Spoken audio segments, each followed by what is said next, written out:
હું વિજયભાઈ કોટડિયા, શ્રી ધર્મભક્તિ જિલ્લા લોકવિજ્ઞાન કેન્દ્ર ગીર સોમનાથ એકેડેમિક કોઓર્ડિનેટર। આજ રોજ 23મી ઓગસ્ટ રાષ્ટ્રીય અવકાશ દિવસ તરીકે ઉજવવામાં આવે છે। આજથી 3 વર્ષ પહેલા 23મી ઓગસ્ટ 2023ના રોજ આપણે ચંદ્ર ઉપર દક્ષિણ ધ્રુવ પર સફળતાપૂર્વક ચંદ્રયાન 3નું લેન્ડિંગ કરેલું હતું। તેના માનમાં આપણા યશસ્વી વડાપ્રધાન શ્રી નરેન્દ્રભાઈ મોદી દ્વારા આ દિવસને એટલે કે 23મી ઓગસ્ટને રાષ્ટ્રીય અવકાશ દિવસ તરીકે ઉજવવામાં આવે છે। આ ત્રીજું વર્ષ આપણે રાષ્ટ્રીય અવકાશ દિવસ તરીકે ઉજવીએ છીએ।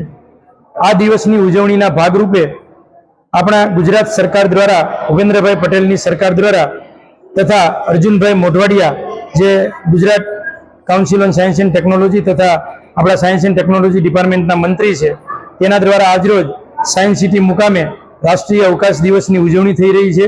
જે અનુસંધાને સમગ્ર ગુજરાતના 34 જિલ્લાની અંદર લોકવિજ્ઞાન કેન્દ્ર દ્વારા રાષ્ટ્રીય અવકાશ દિવસની ઉજવણી કરવામાં આવેલ છે।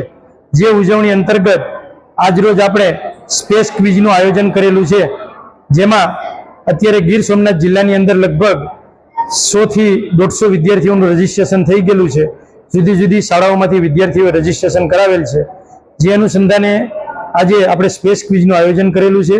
તેમાં વિજેતા થયેલા ઉમેદવારને 3 વિજેતા ઉમેદવારોને આપણે શિલ્ડ તથા પ્રમાણપત્રો આપી સન્માનિત કરશું અને તે વિજેતા ઉમેદવારોને 6 મહિનાની અંદર તેના ફેમિલી સાથે સાયન્સ સિટીની નિઃશુલ્ક મુલાકાત આપણે કરાવીશું।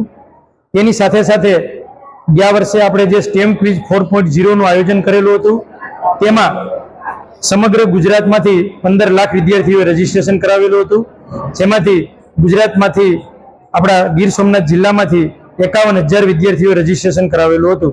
તેમાંથી આપણા ગીર સોમનાથ જિલ્લાના 24 વિદ્યાર્થીઓ આપણા રાજ્ય કક્ષાએ તેમનું ગીર સોમનાથ જિલ્લાનું પ્રતિનિધિત્વ કરેલું હતું। તે 24 વિજેતા વિદ્યાર્થીઓને આજરોજ ગુજકોસ્ટ દ્વારા આપણે ટેબ્લેટનું વિતરણ પણ કરવાનું છે। આ કાર્યક્રમમાં આપણા રાજ્યસભાના સાંસદ શ્રી માનસિંહભાઈ પરમાર, સોમનાથ ટ્રસ્ટના મેનેજિંગ ટ્રસ્ટી શ્રી ચાવડા સાહેબ તથા આપણા પીઆઈ સાહેબ દ્વારા, પ્રભાસ પાટણના પીઆઈ સાહેબ દ્વારા આ સમગ્ર બાળકોને આપણે ઇનામ વિતરણનો કાર્યક્રમ રાખેલો છે। અસ્તુ।